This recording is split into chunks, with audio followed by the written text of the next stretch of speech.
여러분, 화려한 유흥가의 아침 풍경을 보신 적이 있으십니까? 밤사이 어두울 때는 어둠에 가려지고 번쩍이는 네온사인과 인파에 가려져 있다가 아침이 되어 사람들이 그 거리를 다 떠나고 대신 환한 아침빛이 그곳에 찾아오면 그 거리에 숨겨져 있던, 어둠에 가려져 있던 온갖 오물들과 쓰레기들이 고스란히 가득히 쌓여 있는 것이 드러납니다.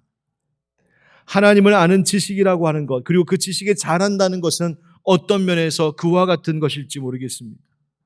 하나님이라고 하는 그 절대적인 빛 앞에 가까이 가면 가까이 갈수록, 그분을 더욱 알면 알아갈수록 우리의 실체가, 내가 진짜 어떤 사람인지가 더 선명하게 드러나기 때문입니다. 그러니 세상에서 가장 고귀한 지식은 바로 세상의 다른 어떤 것들을 배우고 찾고 헤매는 것이 아니라 바로 하나님을 아는 것, 예수 그리스도를 아는 것, 그분 안에서 나를 발견하는 것, 바로 그 지식이 있어야 한다는 말입니다. 자, 그렇다면 도대체 하나님을 알고 예수 그리스도를 안다는 것의 의미가 무엇일까요? 오늘 본문에서도 사도 요한은 이 안다라고 하는 단어를 반복해서 사용하고 있습니다. 3절에도 우리가 그의 계명을 지키면 이로써 우리가 그를 아는 줄로 알 것이요. 4절에도 그를 아노라 하고 그의 계명을 지키지 아니하는 자는 거짓말하는 자요. 안다, 안다. 여러분, 내가 누군가를 안다는 것이 무엇입니까? 그 안다는 것의 의미가 무엇일까요? 사실 우리는 어떤 사람을 안다고 쉽게 말하지만 그 사람을 실제로 다 아는 것이 아니라 부분적으로 알거나 거의 모르고 있거나 아니면 잘못 알고 있을 수도 있습니다.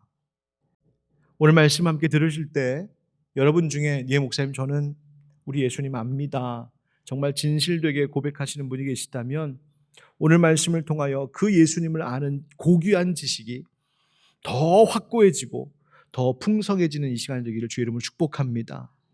반대로 목사님 저는 잘 모릅니다, 이제 막 교회 왔고요, 이제 막 좀 알아가고 싶은데 잘 모르겠습니다 하는 분들 혹시 계시다면 오늘 말씀을 통하여 그 예수님을 배우고 만나고 깨닫는 은혜의 출발이 바로 오늘 이 예배가 되기를 예수님의 이름으로 축복합니다. 한번 따라 하실까요? 두 가지 기쁜 소식. 두 가지 기쁜 소식. 오늘 본문에는 사도 요한이 예수 그리스도에 대하여서 두 가지 이야기를 우리에게 들려주는데 바로 이 두 가지는 모두 우리에게 기쁜 소식, 즉 복음이 되는 이야기입니다. 그 첫 번째 이야기가 무엇이냐면 한번 따라하겠습니다. 예수 그리스도는 우리의 대언자이십니다. 예수 그리스도는 우리의 대언자이십니다. 1절 말씀에 나의 자녀들아 내가 이것을 너희에게 쓰면 너희로 죄를 범하지 않게 하려 함이라. 만일 누가 죄를 범하여도 아버지 앞에서 우리에게 대언자가 있으니 곧 의로우신 예수 그리스도시라. 아멘. 지금 이 사도 요한이 자신이 돌보는, 섬기는, 목양하는 요한 공동체, 그 교회 성도들에게 나의 자녀들아 부르면서 내가 너희에게 이 편지를 쓰는 이유가 있다 말합니다. 그 이유가 뭘까? 너희로 죄를 범하지 않게 하려 합니다. 너희를 죄짓지 말라고 지금 내가 이 편지 써서 보내는 거야, 이렇게 말하는 거죠.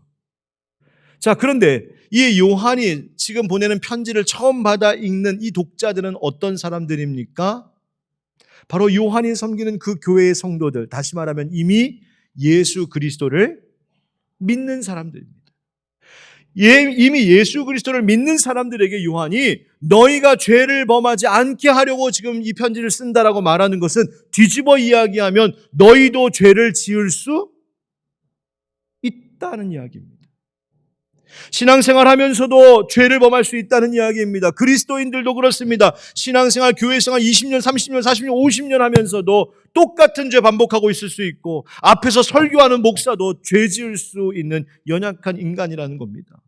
그걸 전제로 하고 있습니다. 바로 그런 우리에게, 그렇게 소망 없는 우리에게 지금 복음이 들려오는데 그것이 뭐냐면 우리가 죄를 범하였을 때 우리 곁에 의로우신 대언자가 계시답니다. 만일 누가 죄를 범하여도 아버지 앞에서 우리에게 대언자가 있으니 곧 의로우신 예수 그리스도시라. 도대체 대언자라는 것이 무엇일까요? 이 대언자라고 하는 말 헬라어로 들어가 보면 파라클레톤이라고 하는데 여러분 어디서 좀 들어보신 것 같지 않습니까? 예수님께서 보혜사 성령님을 소개하셨을 때 그 보혜사가 바로 파라클레토스입니다. 같은 말입니다. 그 뜻이 무엇이냐면 대변자, 중보자, 돕기 위해 곁으로 부름받은 자, 파라라는 말이 곁에라는 뜻이거든요. 곁으로 불러들여서 내 옆에 있는 분. 그리고 법정에서는 변호사, 즉 나를 변호해 주는 분, 이런 말입니다. 지금 예수님이 우리 변호사가 되어주신다는 거예요. 여러분 보세요. 우리가 죄를 딱 지었을 때 어떤 생각이 확 밀려옵니까? 아휴, 내가 또 죄 지었네. 나 예수 믿는 사람인데, 내가 그래도 하늘빛 광성교회 집사인데 또 죄 지었네. 그것도 맨날 똑같은 죄만 이렇게 반복하고 짓네. 하나님 이런 나를 용서하실까? 탄식이 쏟아져 나오고 내가 받은 구원이 의심이 되고 불안해지기 시작합니다. 죄책감이 밀려옵니다. 영적 침체에 빠집니다. 그때 그것을 좋아라 하는 것이 있습니다. 바로 사탄 마귀입니다. 바로 그 옆에서 나의 그 연약함을 비집고 들어와서 이야기합니다. 우리를 비난하고 일난합니다. 야, 네가 그리고도 그리스도인이야? 네가 그리고도 30년, 40년, 50년 신앙생활한 사람이야? 네가 그리고도 하늘빛 광성교회 집사야? 네가 그리고도 하늘빛 광성교회 담임 목사야? 죄를 반복하면서 그 앞에 또 넘어지고 실수하고 무너질 때마다 사탄은 우리를 조롱합니다. 그리고 절망에 빠지게 합니다. 얼마나 비참한 순간입니까? 그런데 그 비참한 순간에 우리의 변호사, 우리의 대언자 되신 예수 그리스도께서 재판관으로 계신 하나님 앞에 우리를 위해 변호하신다는 겁니다. 하나님 맞습니다. 이 사람 죄 지었습니다. 그런데 이 사람 나 예수 믿는 사람입니다. 주님 용서와 자비를 베풀어 주시옵소서. 예수님께서 두 팔로 막으시며 우리를 변호하신다는 거예요.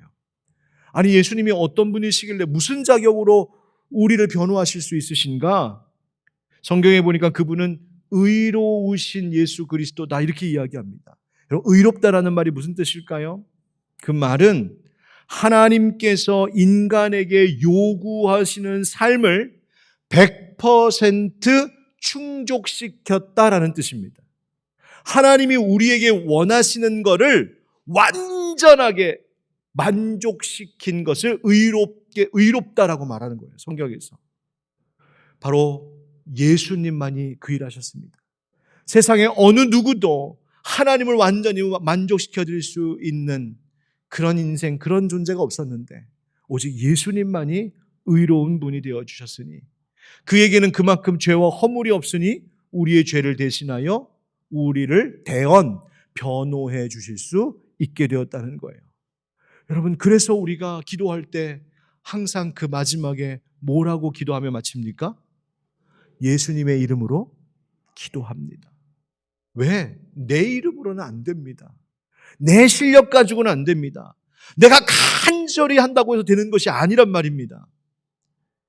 오직 의로우심으로 하나님께 받아들여 주실 수 있는 예수님의 이름을 빌어서만이 우리는 그분을 통하여서만이 하나님께 나아갈 수 있다는 이야기입니다. 예수님의 이름으로 기도합니다. 바로 이것이 우리에게 들려진 첫 번째 복된 소식입니다. 그런데 두 번째 소식이 있습니다. 한번 따라 하실까요? 예수 그리스도는 화목제물이 되셨습니다. 예수 그리스도는 화목제물이 되셨습니다. 2절 말씀에 그는 우리 죄를 위한 화목제물이니 우리만 위할 뿐 아니요 온 세상의 죄를 위하심이라. 아멘. 예수님이 우리의 죄를 변호해 주시는데 변호만 해주시는 것이 아니라 자신의 십자가의 희생제물로 드려 하나님 앞에 화목제물 되어주셨다는 거예요. 쉽게 말하면 이런 겁니다. 우리가 죄를 범했습니다. 그 죄 문제 때문에 이제 하늘 법정에 서야 되는 상황입니다. 피고석에 우리가 딱 섰습니다. 보니까 앞에 재판관은 하나님이십니다. 옆에 보니 사탄이 옆에 서서 우리의 죄 범한 죄목들을 하나하나 끄집어내고 고발하며 고소하는 겁니다. 하나님, 저기 서 있는 저 피고, 저 인간 예수도 믿고 세례도 받고 신앙생활 열심히 한다고 하고 뭐 교회도 열심히 다니는 것 같고 뭐 이것저것 봉사도 많이 하고 한 것 같지만 하나님 아시잖아요. 저 사람 어떤 사람인지. 이런 일도 하고 저런 일도 하고 이 짓도 하고 저 짓도 하고 온갖 범죄에 저지른 사람, 하나님 똑같은 죄 몇 번이나 반복하고 있지 않습니까? 하나님 당장 사형 선고하십시오. 사탄이 하나님 앞에 지금 고발합니다. 고개도 못 들고 우리는 서 있는 겁니다. 피고석에서 이제 죽었구나. 그런데 그때 다른 한쪽에 대언자 누구? 예수 그리스도께서 우리를 변호하신다는 거예요. 아닙니다. 하나님, 이 사람 맞습니다. 죄 지은 것은 맞지만 이 사람 나 예수를 믿는 사람입니다. 회개하고 예수 믿는 사람이지 않습니까? 변호하십니다. 근데 그뿐만이 아니라 그렇다고 해서 그냥 무작정 풀어줄 수 없습니다. 왜? 죄값은 반드시 치러야 하기 때문에요. 그래서 나를 풀어줄, 나를 석방시켜줄 보석금까지 그 변호사가 내주는 겁니다. 그 보석금 값이 뭔지 아십니까? 예수님의 목숨값이었습니다. 예수님이 십자가에 달려 돌아가심으로 내가 치러야 할 죽음이라고 하는 그 형을 예수님이 대신 감당하셨다는 말입니다. 요한일서 4장 10절에 사랑은 여기 있으니 우리가 하나님을 사랑한 것이 아니요 하나님이 우리를 사랑하사 우리 죄를 속하기 위하여 화목제물로 그 아들을 보내셨음이라. 아멘. 화목제물이 그것이죠. 하나님과 죄 때문에 불화하게 된 관계를 당신을 제물로 드려 그 죄를 치워버리고 하나님과 우리 사이를 다시 화목하게 하도록 쓰여지는 것이 바로 화목제물인데, 예수님이 당신의 몸을 친히 그 화목제물로 바치셨다는 겁니다. 누구를 위해? 이 편지를 읽고 있는 성도들과 그뿐만 아니라 온 세상의 죄를 위하십니다. 모든 인류의 죄를 대신하여 예수님이 변호사도 되어주시고 화목제물도 되어주신다. 여러분, 이것이 복음입니다. 바로 이 사실을 믿고 받아들이는 자에게는 하나님이 놀랍게도 그 죄를 속하여 주시는 은총을 베푸신다는 겁니다. 그러나 반대로 무슨 소리입니까? 그런 일이 어떻게 일어날 수 있습니까? 말도 안 됩니다. 그리고 나는 죄 없습니다. 내가 뭐 하나님 재판 앞에 설 만큼 그런 죄 지은 것 없습니다. 그렇게 완고한 자들은 하나님과 아무 상관없는 자로 그 인생을 산다는 것입니다. 사랑하는 성도 여러분, 제가 여러분께 한번 진지하게 묻고 싶습니다. 여러분도 정말 그냥 목사님 물어보니까 빨리 대답해야지, 빨리 설교 끝나니까 얼렁뚱땅 대답하지 마시고요. 한번 진심으로 마음을 다하여 한번 생각해 보시고 대답해 주십시오. 여러분은 우리 주 예수 그리스도께서 우리의 죄를 변호해 주시는 대언자, 의로우신 대언자이실 뿐만 아니라 나의 죄값을 대신 치르기 위하여 나의 대속자, 화목제물로 바쳐지신 우리 주 하나님의 아들이심을 여러분은 믿으십니까? 여러분 정말 믿으십니까? 아멘. 여러분, 바로 이 믿음이 바로 하나님을 아는 것, 예수님을 아는 것이라는 뜻입니다. 요한일서에서 계속해서 사도 요한이 하나님과의 사귐, 하나님과의 교제를 말하고 있는데, 바로 그것은 바로 아들 예수를 통하여 우리를 구원하시기 위한 하나님의 그 뜻을 내가 받아들이는 것, 그 관계가 형성된 것, 그것이 바로 하나님을 아는 것이라는 뜻입니다. 자, 그렇다면 이것이 바로 하나님 그리고 우리 예수님을 아는 것의 의미인데, 그럼 묻겠습니다. 또 하나. 그렇게 예수님을, 우리 하나님을 믿고 안다는 것을 여러분들이 지금 아멘으로 다 대답은 하셨는데 어떻게 증명하시겠습니까? 따라하겠습니다. 실천으로 증명해야 할 지식. 실천으로 증명해야 할 지식. 지식이 있습니다. 하나님을 안다는 것입니다. 하나님과의 사귐이 있습니다. 그런데 그것은 실천으로 증명해야 됩니다.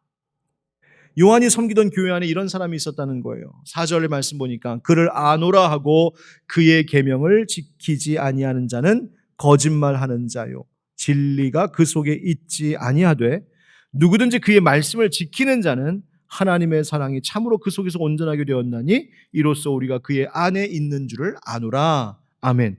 어떤 사람이 있답니다. 나는 하나님 압니다. 나는 하나님과 올바른 관계에 있습니다. 하나님과의 사귐이 있습니다. 하나님과의 교제가 있습니다. 하나님 말씀에 대하여 난 잘 깨닫습니다. 주장하며 삽니다. 그 사람에게 사도 요한이 물어보겠다는 거예요. 형제여, 정말 당신이 하나님을 아십니까? 그렇다면 한 가지만 좀 증명해 보이십시오. 어떻게 말입니까? 하나님의 계명을 지키고 있는지를 보여주십시오. 만약 당신이 하나님의 계명을 지킨다면 그것은 하나님을 안다는 것, 즉 하나님과의 사귐이 있다는 것의 증거요. 만약 하나님과 내가 안다라고 말을 하지만 정작 하나님의 말씀 지키지 않는 삶의 모습이 있다면 당신이 지금 거짓말하고 있는 겁니다. 라고 이야기하는 겁니다. 누가 하나님 나라 간다는 것입니까? 하나님 명하신 계명대로 실천하며 사는 사람들입니다. 마태복음 7장에서 예수님 말씀하십니다. 나더러 주여 주여 하는 자마다 다 천국에 들어갈 것이 아니요 다만 하늘에 계신 내 아버지의 뜻대로 뭐 하는 자? 행하는 자라야 들어가리라. 아멘. 야고보 사도도 야고보서 2장에서 말하기를 행함 없는 믿음은 어떤 믿음이라고요? 죽은 믿음이라고요. 그 죽은 믿음이 뭡니까? 구원을 얻지 못하는 믿음이라는 겁니다. 행함이 있어야 된다고요. 행해야 된다. 실천해야 된다. 뭐가 보여야지라는 이야기입니다. 혹시 이렇게 물어보시는 분 계실지 모르겠습니다. 목사님, 행위요? 뭘 해야 된다고요? 너무 율법주의적인 것 아닙니까? 구원은 은혜로 받는 거잖아요. 선물로 그저 얻는 거잖아요. 우리의 공로가 아니잖아요. 라고 묻는 분 계실지 모르겠습니다. 예, 맞습니다. 여러분 생각이 맞습니다. 우리는 그저 선물로 구원 얻는 겁니다. 그런데 여러분 혼동하지 마십시오. 율법주의와 계명을 준수하는 것은 다른 의미입니다. 율법주의라고 하는 것은 무엇이냐면 율법을 지킴으로 자기 스스로 하나님이 원하시는 의를 이룰 수 있다, 충족시킬 수 있다고 생각하여서 행하는 겁니다.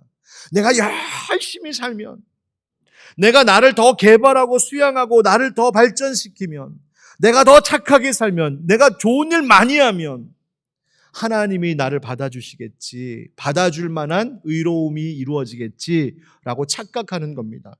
그런 일은 없습니다. 불가능합니다. 이 세상의 어느 누구도 자신 스스로의 힘으로 행위로 하나님을 만족시킬 수 있는 사람은 아무도 없습니다. 단 한 분 계셨습니다. 누구? 예수님이십니다. 그래서 내가 그 예수님을 통하여 구원을 베푸신다라고 하는 하나님의 약속을 붙들고 믿고 받아들이면 나를 구원하신 하나님, 그 하나님, 날 구원하게 원하신 하나님의 사랑으로 그 죄를 다 씻으시고 구원하신다는 거예요. 그리고 나면 그 사랑, 하나님께 받은 사랑이 너무나 커서 그 마음의 감사의 고백으로 하나님, 날 이렇게 구원하셨으니, 날 용서하셨으니 나 이제 하나님이 좋아하는 것만 하며 살래요. 그게 바로 계명 준수입니다. 여러분, 하나님의 계명은 반드시 지켜져야 될 말씀인 줄 믿습니다. 그리고 그 계명을 지킴으로 우리는 하나님 사랑 안에 있음을 증명할 수 있습니다. 요한일서 5장 3절 말씀. 하나님을 사랑하는 것은 이것이니, 하나님을 사랑한다는 것은 이것이랍니다. 뭐예요? 우리가 그의 계명들을 지키는 것이다. 하나님 사랑한다고 증거를 대봐. 바로 그때 내밀 증거가 하나님 내게 명하신 계명을 지키며 사는 것, 실천하며 사는 것. 자, 그러면 이제 마지막 질문이 남게 되었습니다. 결론과 같은 이야기인데요. 그렇다면 내가 하나님을 사랑하고 하나님을 알고 하나님의 사랑 안에 있음을 보여줄 증거로서 계명을 지켜야 될 것인데 도대체 나에게 명하신 그 계명의 내용이 뭡니까? 한번 따라하겠습니다. 성경을 꿰뚫는 하나의 계명. 성경을 꿰뚫는 하나의 계명. 여러분, 그의 안에 사는 우리임을 증명하도록 지켜야 될 계명이 뭘까? 6절 말씀에 보니까 그의 안에 산다고 하는 자는 그가 행하시는 대로 자기도 뭐 해야 된다고요? 행할지니라. 예수님처럼 살라는 것입니다. 예수님 가신 길 가라는 것입니다. 행하다, 단일 행자 쓰는 거거든요. 가시는 길 가야 된다. 여러분, 어떤 사람이 이 길을 갈 수 있을까요? 그런 사람이 있습니다. 바로 예수님의 사랑 안에 흠뻑 젖어 사는 사람입니다. 예수님께 사랑받은 사람, 그 사랑이 내 안에서 차고 넘치는 사람은 그 사랑의 기쁨 때문에 그 길을 함께 걸어갑니다. 그래서 요한복음 13장에 예수님 말씀하시기를 새 계명을 너희에게 주노니 서로 뭐하라? 사랑하라. 내가 너희를 사랑한 것 같이 너희도 서로 사랑하라. 너희가 서로 사랑하면 이로써 모든 사람이 너희가 내 제자인 줄 알리라. 아멘. 여러분 보십시오. 예수님 말씀하시는 것이요, 주님의 계명을 지키느냐 안 지키는 사람인가 안 지키는 사람인가를 알아보는 그 기준이 뭐냐면, 무슨 종교적 행위를 잘하거나 심지어 주일 예배 열심히 나오거나 봉사 열심히 하거나 헌금 많이 하거나 거기에 있지 않답니다. 그것 좋은 것이긴 합니다만 그것 다 해도, 열심히 그것 다 해도 서로 사랑하는 마음 없으면 아무 소용없답니다. 내 몸을 들여서 나를 불태워 누군가를 위해 봉사했을 때에도 사랑하는 마음 가지고 한 건 아니면 아무 소용없다 합니다. 내가 하나님 사랑합니다. 하나님 사랑합니다. 나 하나님과 관계가 있습니다. 하나님 압니다. 아무리 외쳐도. 나 예수 믿습니다. 아무리 아멘으로 응답해도 정작 세상에 나아가 가정 안에서, 직장 안에서 이웃들과 그들에게 사랑할 줄 모르고 저들을 정죄하고 비난하고 욕하고 비판하고 다투고 분열하면 내가 하나님 앞에 하나님 사랑합니다라고 말했던 모든 것들이 다 울리는 꽹과리 소리처럼 듣기 싫은 것이랍니다. 여러분 예배에 나와서 하나님 사랑합니다 지금 몇 번이나 이야기했고 찬양할 때도 고백하면서 정작 집에 돌아가셔서는 여러분의 가족에게, 남편에게, 아내에게, 자녀들에게, 부모에게, 여러분 직장에서 직장 상관에게, 부하 직원에게, 동료들에게 어떻게 하십니까? 이웃들과 어떻게 하십니까? 정말 사랑하고 사십니까? 혹시 그건 그거고 이건 이거고 분리하며 생각하십니까? 여러분 사랑이라는 것이 뭘까요? 사랑은 단순히 좋은 감정 아닙니다. 우리 성도들하고 요즘 친해. 그래도 몇 년 같이 신앙생활 하니까 정이 좀 들었어. 여러분 그거 사랑 아닙니다. 여러분 사랑에는요 반드시 뭐가 있어야 되냐면 눈물이 있어야 됩니다. 사랑에는 아픔이 있어야 됩니다. 그게 사랑입니다. 그래서 내가 누군가를 사랑한다고 했을 때 그 사람이 내 사랑을 모르고 그 사람이 오히려 날카로운 말을 칼날처럼, 송곳처럼 나에게 찌르며 공격해와도 차라리 그 칼날을 내 두 손으로 잡고 피를 철철 흘릴지언정 그 사람을 비난하지 않고 그 사람에게 분노하지 않고 원망하지 않고 진정으로 그를 품에 끌어안고 사랑하는 것, 그게 사랑입니다. 그래서 사랑은 되게 아픕니다. 사랑은 힘듭니다. 그러나 그 사랑하라고, 왜? 예수님이 말씀하신 것을 서로 사랑하라. 내가 너희를 사랑한 것 같이 너희도 서로 사랑하라. 예수님 우리 그렇게 사랑해 주셨고 날 그렇게 사랑해 주셨기 때문입니다. 그런데 오늘 사도 요한의 이야기 속에 보면 이런 말이 좀 반복됩니다. 7절 8절에 사랑하는 자들아 내가 새 계명을 너에게 쓰는 것이 아니라 너희가 처음부터 가진 옛 계명이니 이 옛 계명은 너희가 들은 바 말씀이거니와 다시 내가 너에게 새 계명을 쓴다. 새 계명, 옛 계명, 옛 계명, 새 계명. 이게 무슨 말인가?